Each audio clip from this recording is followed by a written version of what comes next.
It's time to talk taxes. New friends, new opportunities, new partners. EG Tax. It's Ask the Tax Lady with Esther Gulius and EG Tax on News Radio 930 WBEN. To reach Esther now, call 803-0930. Toll free at 1-800-616-9236. And cell calls are free at star 930. And now, live from the WBEN studios, it's Esther Gulius. Well, good afternoon, everybody. It is Ask the Tax Lady, and Esther is on a well-deserved vacation this week down in Florida, enjoying the sun just as much as we are, but it's a little bit hotter down there. But we are from EG Tax. We're here to help you with whatever tax questions you may have. Even though April 15th has come and gone, taxes never stop for us, and they never stop for you. So, again, whatever questions you have, give us a call here, 803-0930, star 930 on your cell phone. We'd love to hear what you got to say. I am Christopher Fabian, Vice President of EG Tax. I am joined here in studio with my beautiful wife, Tiffany. Hey there, Christopher. How you doing today? I'm doing really, really well. It was so nice. I had dressed in layers today, and I got to take off one of my layers of clothes. And so I feel like we're moving in a forward direction with the weather. Hopefully. Right. And, you know, and as our jingle says, new friends, new opportunities, new partners. Well, here we do have a special guest. We're going to do these periodically through the summer, bring in hopefully new friends and a new partner for you guys. And today we have Dennis Kitchen in studio. You hear his ads mentioned throughout our show all the time. He is a lawyer. We're going to talk about bankruptcy today with Dennis.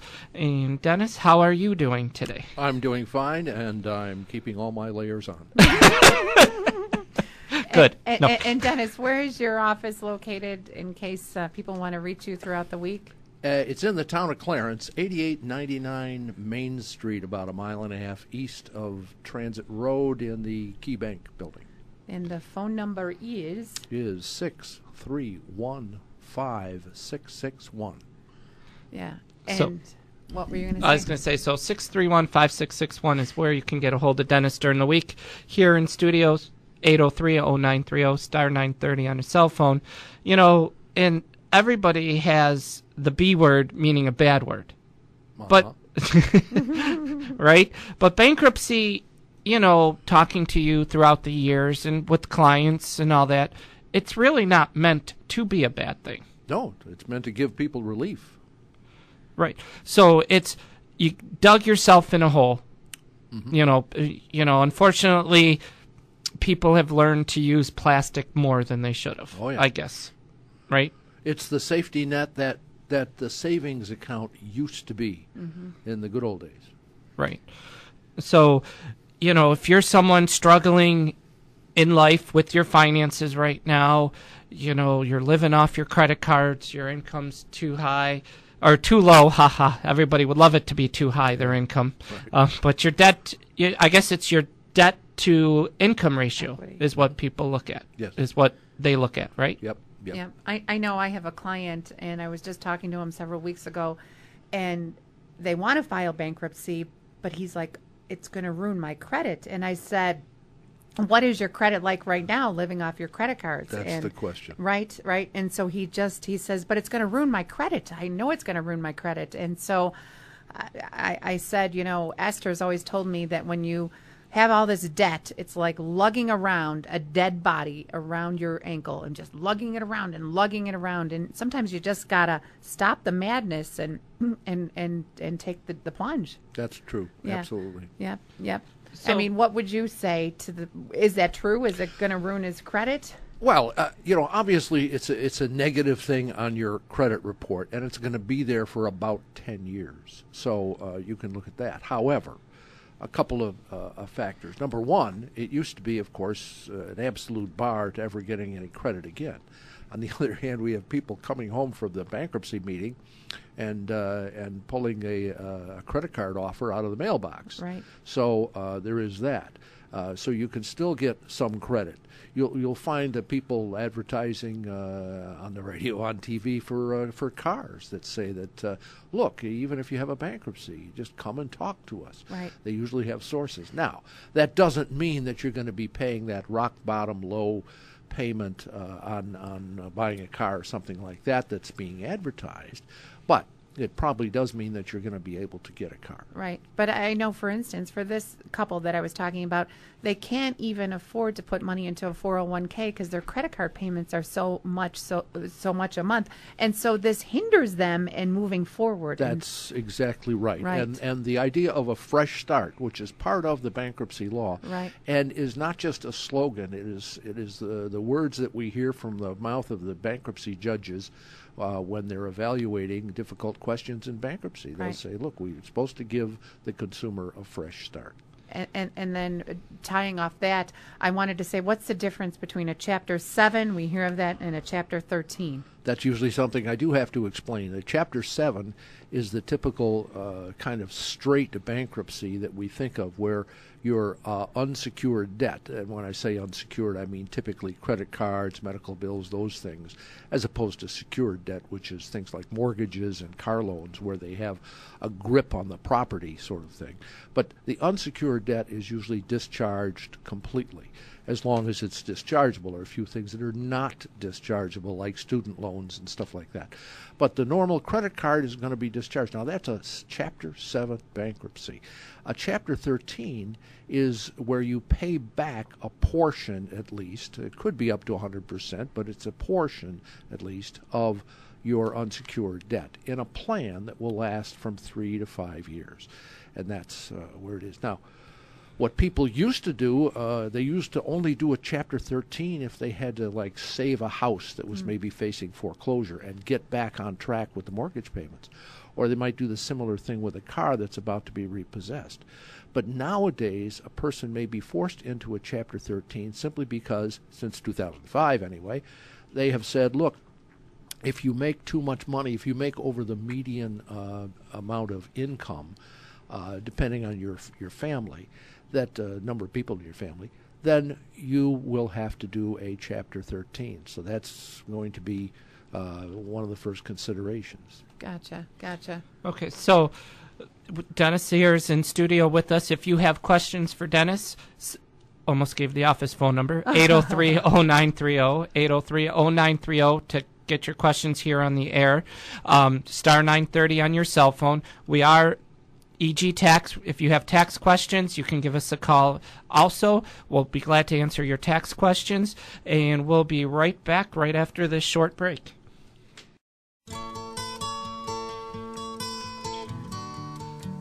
Dennis, you know the name of the song? Esther usually. Here comes the sun. I won't torture people singing. And who sings this? Who plays this? Who? It's the Beatles. The Beatles. See, Dennis, you should have been right on that one. You should have. Okay. Well, Chris Fabian and Tiffany Fabian here from EG Tax to help you with whatever tax questions you may have. 803-0930, 803-0930, star 930 on your cell phone. And today we do have special guest Dennis Kitchen, a lawyer, talking about bankruptcy with us today. Welcome again, Dennis. Thank you. And, earlier, Tiff, you brought up people being afraid because of their credit. Right. But isn't it, Dennis, normally the case if they're considering bankruptcy or they're in the position for bankruptcy, their credit is already pretty bad? Well, that's pretty common that a person's credit's already trashed simply because they haven't been able to keep up.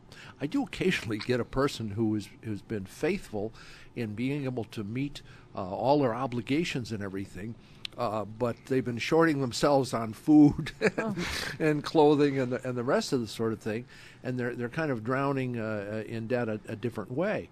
So for them, it's a little more cataclysmic. But the average person simply is way behind on all their debts. And then I was wondering, in 2005 is when the bankruptcy law was tweaked a little, if you Yes, will, or quite a yes. bit. And so is that when it came about that you had to take the remedial, the classes, the education? yes. And so do you have to do that for both a 7 and a 13? And what Yes. does it consist of? Either one, you have to get debtor counseling, and what that involved at the outset was you paid $50 a person to go and attend a class and that sort of thing. But now it can be done online, it can be done over the phone, and frankly, it's become quite price competitive. So typically, you may be spending only $20 or less.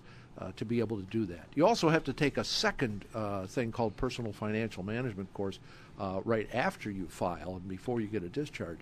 So that's another hit, but it's only, again, another $10, $15. So that other course is the other B word people don't like to use. Would that be a budget course? Well, that's probably what they, that of course is what they talk about, yes. Yeah, I'll never forget.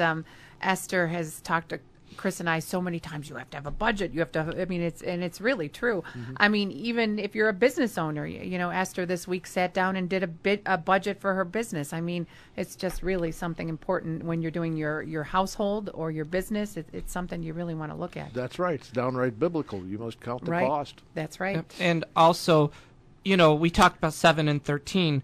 Now 11, that is a business bankruptcy. Mm-hmm. And is that a different horse altogether now? It is. For example, those of us like myself who do consumer bankruptcy, meaning Chapter 7 or Chapter 13, usually don't get too many Chapter 11s. Those are reorganizations, and they don't end up with a discharge where you get you relieved of all your debt. It's just a way of reorganizing and usually getting some new investment and finding a way of holding off the creditors that otherwise might take apart a business. Yeah, and then another big question that people always have is my student loans, and sorry to bring that up again, but can you put your student loans in a bankruptcy? Well, of course, you have to list all your debts, and of course, you have to list your student loans. The problem is you're probably not going to get a discharge of your student loan, and that has been a problem. Now, for a while, they freely gave a discharge. Then they said, no, you have to at least pay on them for 7 years. And finally, they said, no, you're not going to get a discharge at all, unless you have a hardship. And the trouble is that they've defined hardship pretty strenuously, so that you have to have a downright physical disability usually to get relieved of it. That's probably one of the big time bombs in society right now. And I think Congress eventually is going to have to do something, particularly when you see them offering wonderful terms for education to even illegal aliens. I think eventually the crowd is going to grow. That's going to say, come on, how about some relief for the people who are burdened by 6 figures of student loans? I mean, I had a 23-year-old come in just out of school, and she goes, I know you guys try to help people with their finances. What can you help me with my student loans? I'm $70,000 in debt, and I want to move out of my parents' house, and I don't know what to do with all my $70,000 in debt. And student loans is a burden that most kids come out of school with now. I only really have 2 recommendations. Number one, if you had a physical disability that would qualify you for Social Security disability, then you may end up getting a forgiveness of the loan. The other route is if you work for a not-for-profit corporation and you make regular payments for 10 years, then you can get forgiveness of the loan. Does that last one, the non-for-profit, doesn't matter how much your yearly income is? It doesn't actually. It's a not-for-profit corporation, and that includes, by the way, the government, working for the government and that sort of thing.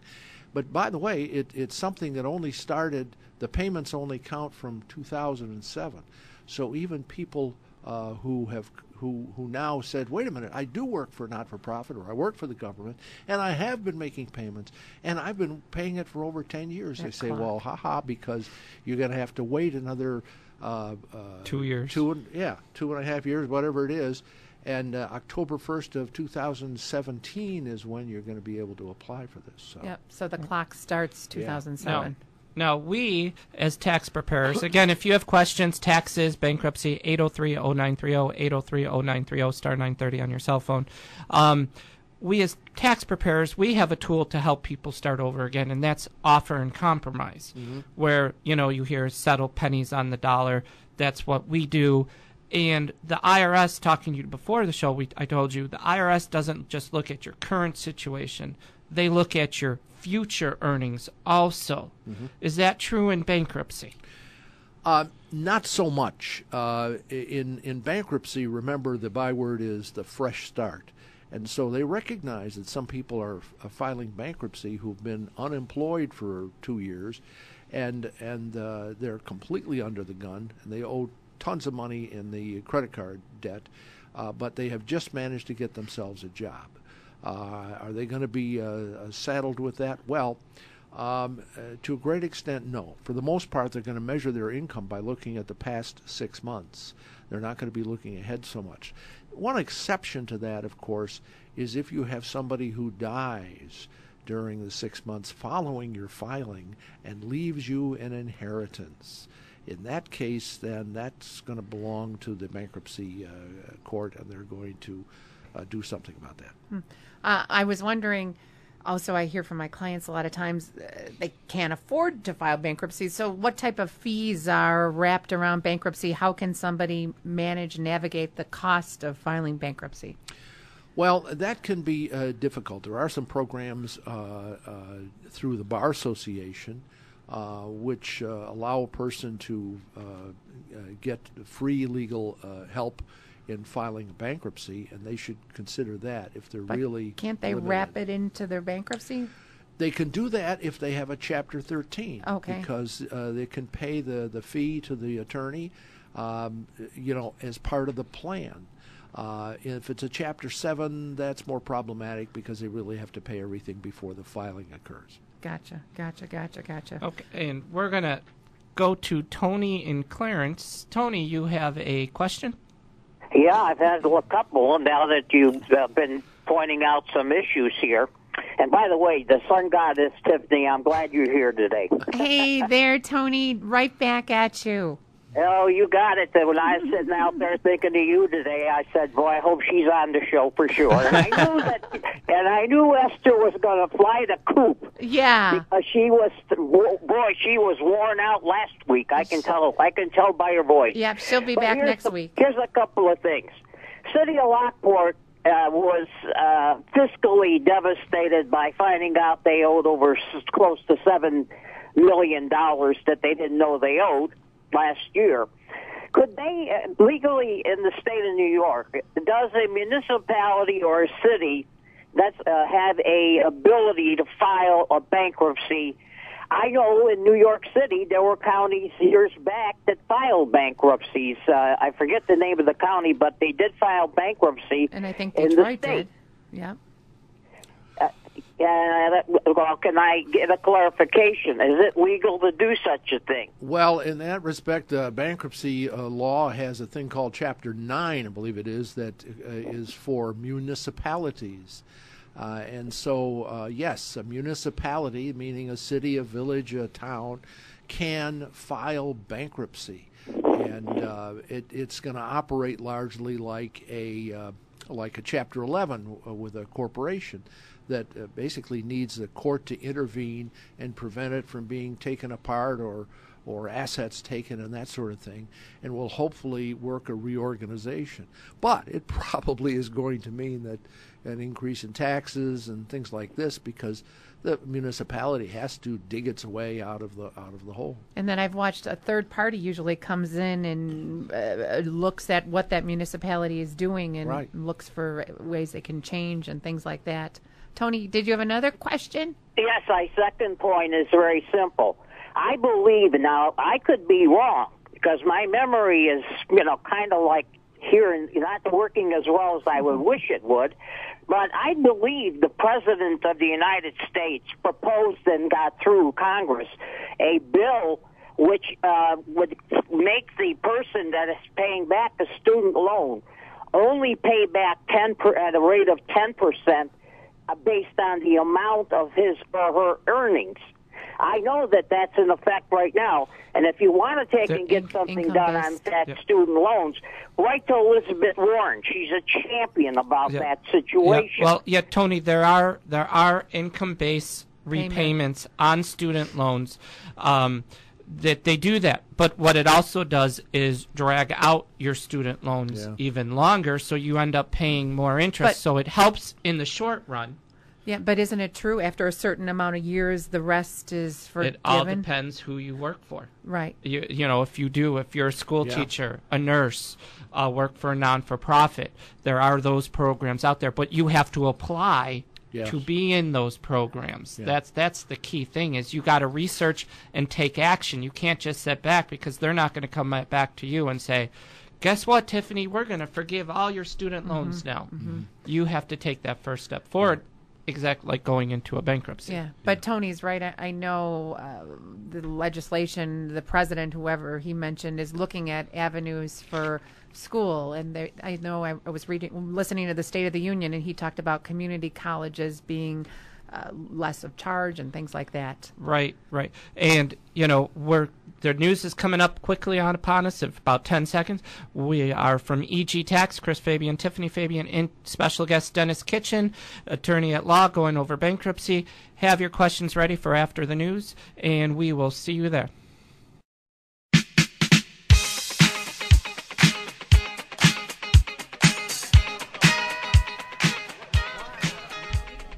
No, this is Cool in the Gang celebration. Bingo. Woo! I got one. Because we are celebrating. It's after April 15th. And we can actually enjoy that yellow thing in the sky that's been far too long coming down in Buffalo. But EG Tax, we're here to help you with whatever questions you have, tax-related, bankruptcy-related. We want to help you. We have one of our special partners in studio today, Dennis Kitchen from Dennis Kitchen, attorney at law. His website is kitchenlaw.com, just like the room in the house, right? Exactly. And so give us a call in studio, 803-0930, 803-0930, star 930 on your cell phone. And Tiffany, I believe you said you have a question. Yeah, I have another client of mine, Dennis, and they're a young couple, and they have two very young kids. And unfortunately, with some items that have transpired in their life, they haven't been able to pay their mortgage. And so now they're getting all these threatening letters from the mortgage company saying that they're going to foreclose. And I think they've already filed bankruptcy twice in the past. What type of relief could you suggest? Even though you have filed a bankruptcy in the past, like a Chapter 7 typically, and gotten a discharge and that sort of thing, that does not prevent you from filing a Chapter 13 and at least kind of regulating and preventing foreclosure. Okay. Of course, for that to work, you've got to come up with a system where you're able to make the payment on the house and then make an additional payment through the bankruptcy court to catch up on your indebtedness, your delinquency in the mortgage, and that sometimes is beyond what people can do. So they have to seriously consider about maybe giving up the house. Okay, similar type question.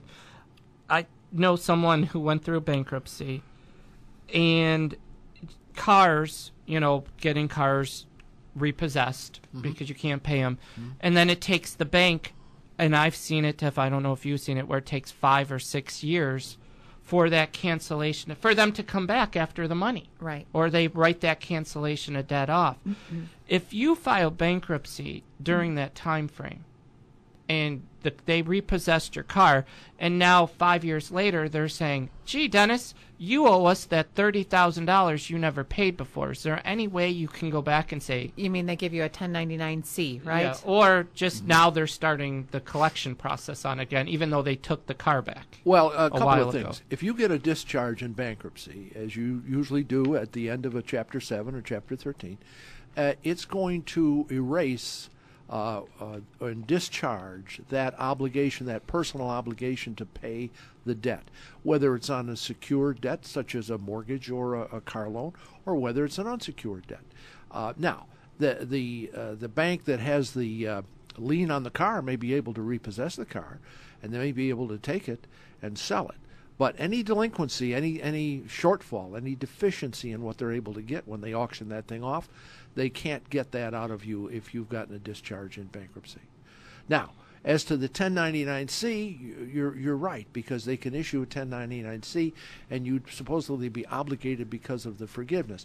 But if you went through a bankruptcy, you do not have to pay any tax on that. Because you're insolvent, and you would have to provide proof That's that right. 5 years ago when this happened, you did file the bankruptcy and it was listed. That's right. And the handy thing is you just have to show the bankruptcy, and they presume you were insolvent. Otherwise, you wouldn't have gone bankrupt. How could you file bankruptcy That's without? That's right. You know. Okay. And insolvency, you hear us throw that term around because that's what we use to not show taxable income for cancellation of debt. That is where they look at your assets Yes. and your liabilities. Yes. And if your liabilities are more than your assets, Then you are presumably insolvent. But also, there's the character, you're not able to meet your obligations as they become due. And that is what really qualifies for a person for bankruptcy. Yeah. Another thing I've noticed is there's a lot of people that haven't filed their returns for years and years and years, and then they'll come in because they want to file bankruptcy. I think it's true that you have to have how many years of tax returns to show. They want to see the last 2 years, and, Okay. and you're really not supposed to have any unfiled tax returns. Right. So, of course, if they come in and say, gee, I haven't filed taxes in several years, the first place they got to go is over to EG Tax, Right. And get that taken care of. Yeah, it's sort of like it's sort of a. I was with a client the other day, and he filed 5 years of returns because he wanted to go back to college, and so financial aid also needs to see those tax returns. And then I was also thinking, I was wondering, when you file bankruptcy, is there any relief for alimony that you owe or child support? For the most part, that's about the same category as a student loan. Right. You're not going to get out of that. Right. Right. what about you brought up taxes? What about IRS debt, New York State debt, or other? Most tax debt is not dischargeable, so you're not going to get much relief there.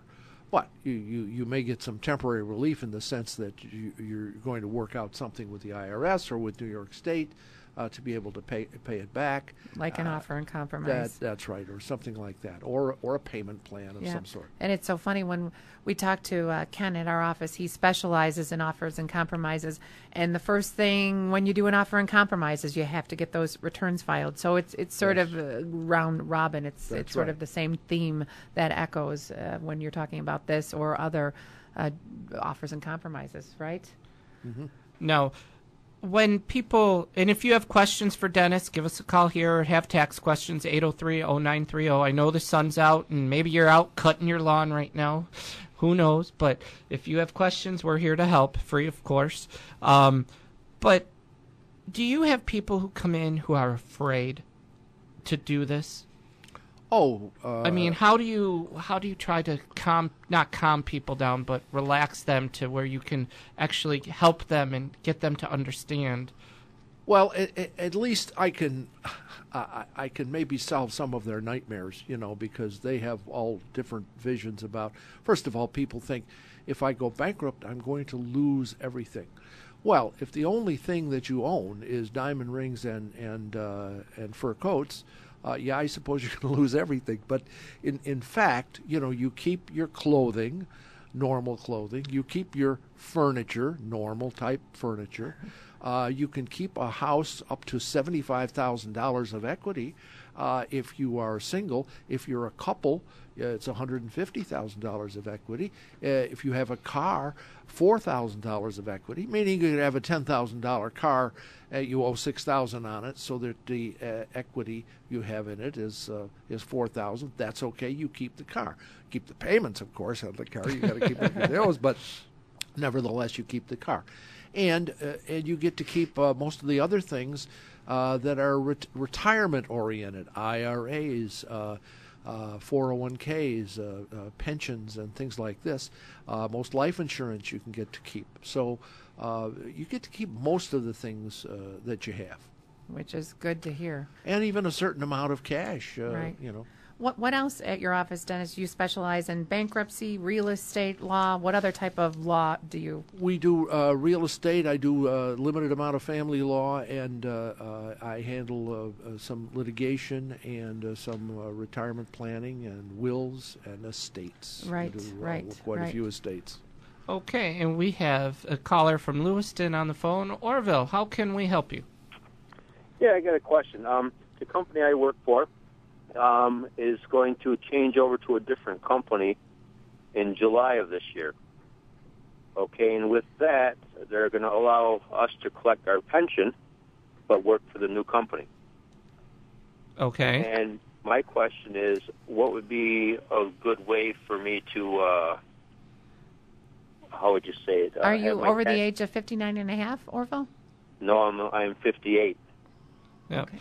Finish your question. What would be a good way? Sorry that I interrupted. Wave so I don't have to pay a lot in next year. Like go with married 1 or single 0, something like that. Now, so I don't get. when you say collect on it, do you mean get it all now? Do you mean start taking monthly payments? Well, we can start getting our pension as of July 1st. Okay. I mean, one thing you may want to look at, if you don't need it, is just to roll it over. Move it into an IRA. And wait till you do retire. And Orville, another question. Are you married or single? I'm married. Okay. And you're planning on continuing to work the same rate that you are currently working, right? Correct. Okay, so you're going to, it sounds like you're going to get your pension and he's going to keep working. And how much do you and your wife make together a year? She's on disability, so we make maybe $60,000 a year. And that includes her Social Security disability? Yes. So, Chris, I'm thinking, and correct me if I'm wrong, I'm thinking like married 1 or Well, do you mean for the pension or for your job? What to find? pension. He means the pension. How to do your exemptions? For the pension, Right. I think. Yeah, what I would do is call us on 10%. Monday, and we can have our nice computer right in front of us, throw in the numbers, see what your pension would be, and you could actually tell your pension company, instead of doing married 1, married 0, 10%. do like a 10%, or say, oh, I want $122 taken out each month. Yeah, Orville, just off the cuff, I'm thinking 10%. But Chris is right. A good guidance is we'll plug in all the numbers, but I'm thinking like 10%. And then Okay. state, he'd have to also do state withholdings. Yep, because you're not 59 and a half yet. So for the first year, you may end up owing New York State, but after that, the first $20,000 of your pension would be tax-free for New York State. But you might want to do some withholdings on the state, too. Yes, that's what I was thinking too. You know, a lot of people have been talking at work because there's a bunch of us there in the same boat, and you know, everybody's kind of saying, "Well, we got to call somebody, a financial advisor, or everything." So I heard this on the news, so I figured I'd give you a call Yep. and see. Yep.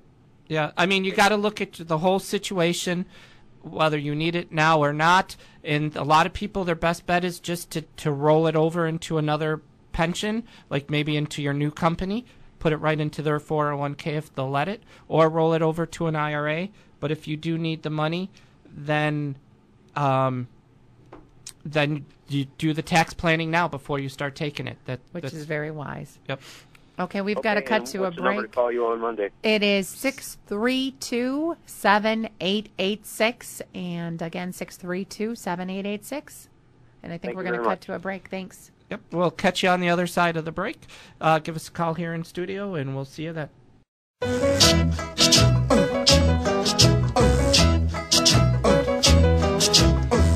Good music for today.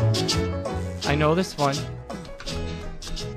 Dennis, come on, Dennis. Okay, Maybe if his son was here. It's Mungo Jerry in the summertime. Oh, there you go. in the summertime. Mongo Jerry. Years ago, but it was the 60s, not the... So then, are you going to the Stones too, like Esther? You know, we wanted to, but it just, I don't think it's going to work out. So. Well, there's a contest going on in the radio. If you can display your best kiss lips, you can win tickets. I'm just saying. That's tempting. Yeah. but- Where's Nancy? Come on, Nancy. Okay, well, We are EG Tax here to help you. 803-0930 for our last segment, 803-0930, star 930 on your cell phone. If you don't want to get involved on the radio with Dennis, his phone number again is 631-5661. That's his office on Main Street in Clarence / Williamsville, or is it really just Clarence? Well, the post office calls it Williamsville, but it's Clarence. It's right by the old Bozanas. Mm-hmm. That's right. Oh, they make good pizza. Not It's anymore. like a Not anymore. heart attack. No, so, but, reach out to Dennis. He's a wonderful person. He loves to help people.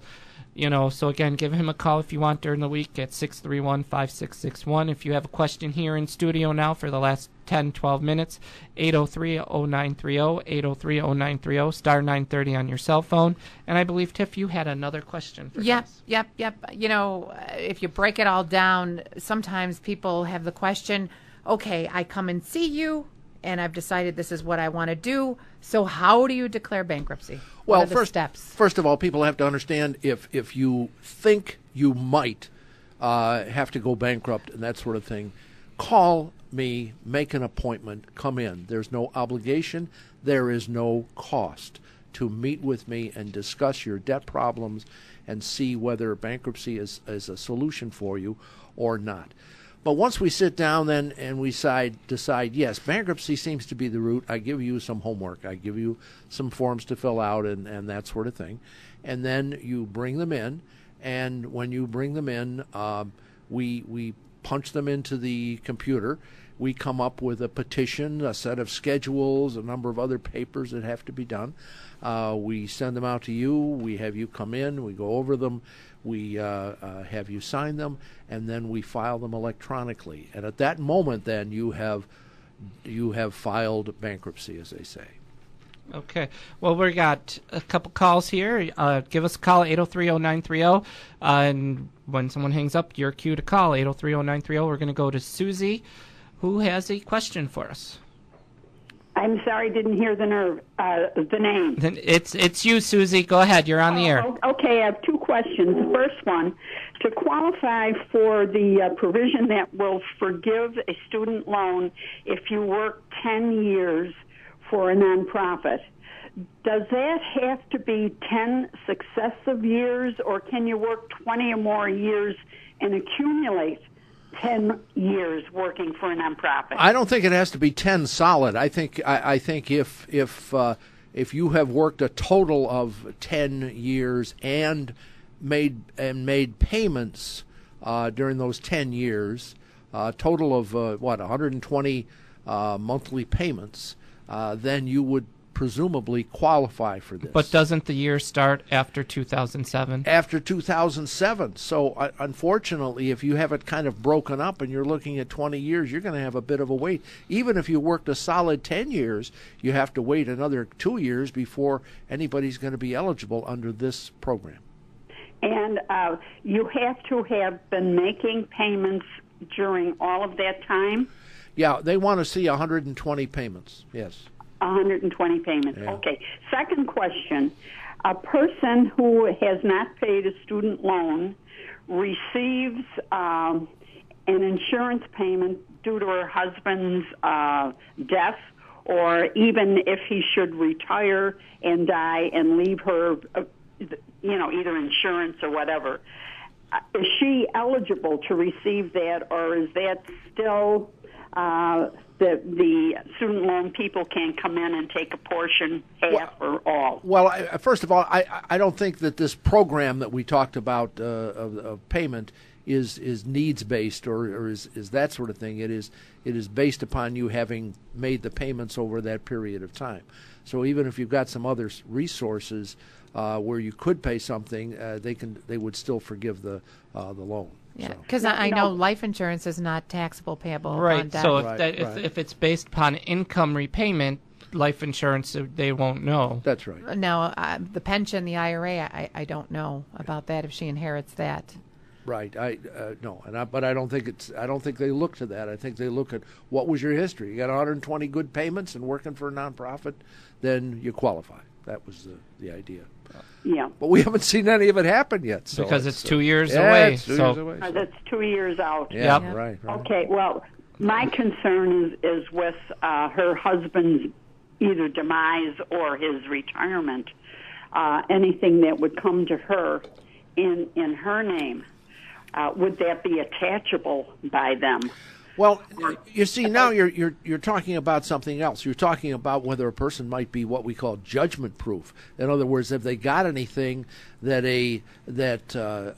any creditor who wants to collect is going to be able to grab, and that could depend upon a number of factors and where the money is. Is it sitting there in a bank account? Well, it might be vulnerable. Is it sitting in an IRA? Well, maybe it isn't. So those are the things that have to be looked at. And if a person has debt problems like that, we were happy to talk to you about it. And then correct me if I'm wrong, but in 2 years, I've discovered with law there's a lot of precedents. So once this all comes to fruition, we can see what the precedents are and what.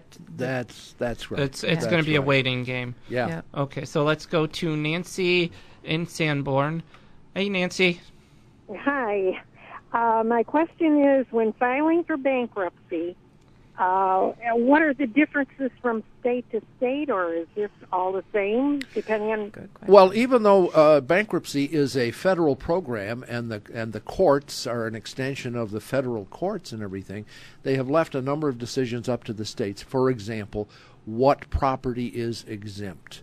And in New York, we have the choice. We can either take a set of federal exemptions that apply in most every state, or we can take specific New York state exemptions. And when I say exemptions, in other words, what property is going to be exempt, what can you keep? And they're different, and they have to be. You have to kind of tailor make things to decide which would be the best for a particular debtor. Yeah. Mm-hmm. And then how fast do they?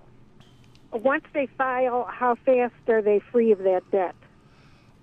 Once they have started the process, you get immediate relief from anything that's happening. If they're sending you notices, they got creditors they got to stop. If they're about to sue you, they can't sue you. If they're suing you now and schedule you for court, that's canceled. Okay, so all of that has to grind to a halt. We have done bankruptcies the day before a person's property house is being sold in foreclosure, and we have stopped the sale. So that's how quickly. What a good question, Nancy. Yeah. Mm-hmm.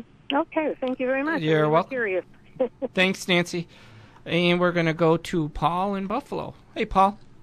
Hi, how are you? Good. How about yourself, sir? Very good, thank you.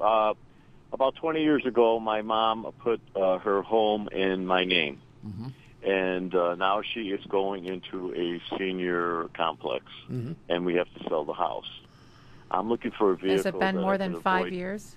It's been 20 years. 20 years. 20. Okay, good. Yeah, it's over 20 years. And I'm looking for a vehicle that once the sale goes through, I could put it in without, avoiding paying taxes on it. Well, that's going to be difficult. I take it you haven't been living in that house, right? Correct. Yeah. See, so unfortunately, because it was a gift, you're going to go back to Mom's original basis. So whatever Mom paid for the house, plus her improvements during the time, and whatever improvements you did to the house is going to be your cost basis. Now, are you going to move into the home, or are you going to sell it, Paul? No, we're going to sell it. Okay. Yeah. And so you got to do your homework. You got a lot of homework to do. So we're going to say if Mom bought the house back for $20,000, put $30,000 into it, it's $50,000 basis. If you can turn around and yep. Okay, I'm sorry. I think she paid like between 80 and 85,000. Now, was your mom married before, Paul? No, she bought that house because when my dad passed away, she had a big double, and I talked her into getting into a small ranch. Because I was thinking of and a half stepped up basis. Roughly around 80 to 85,000 for it. I think we could get anywhere from 100 to 110.